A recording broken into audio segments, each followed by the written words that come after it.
It's my 33rd day in Japan and today we're going to TeamLab Planets. But before that we got some breakfast at Starbucks, and it's really hard not to come to Starbucks because there's one at every corner in Japan. No complaints though, because I got a really good cheesecake. And then we caught a bus to Koto City because that's where TeamLab Planets is. And after lighting up a bit, we then entered the water area, which means we will be walking in water, and that's the first room. It was a stream coming down from this beautiful waterfall. The next room was probably my favorite because from top to bottom it was just beanbags. Like, this is out of a dream of mine as a kid, and it was so cool to experience. Like, I was having a blast until I did stack it a few times. The next room was also so pretty. It had strings and strings of these lights that went to the beat of the music and changed colours. And because the floor was mirrored, it felt like you were travelling through time or light. It almost reminded me a bit of Interstellar, and even the videos don't capture how vibrant the colours were. It was so cool. And for the next room, you walked through this beautiful water that was lit up with koi fish. It was so stunning and it felt very realistic because the fish would swim away from you if you came towards them. Also, because I'm only 5'1", I did have to be careful to not get my pants wet.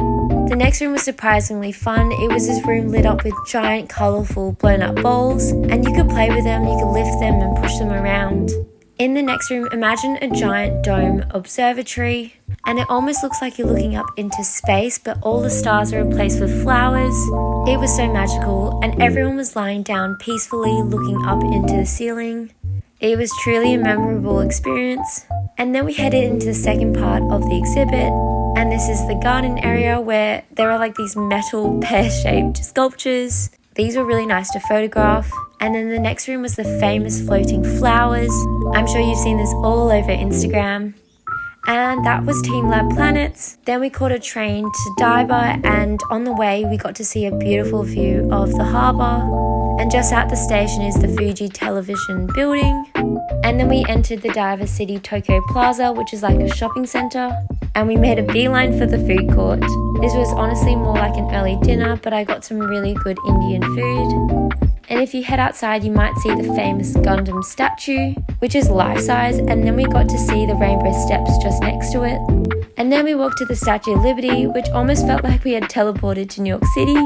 Afterwards, we had a quick duck into Aqua City, which is a shopping centre, and then we headed back to Ginza to see the Muji store that has a grocery store inside, and I really recommend the konjac drink.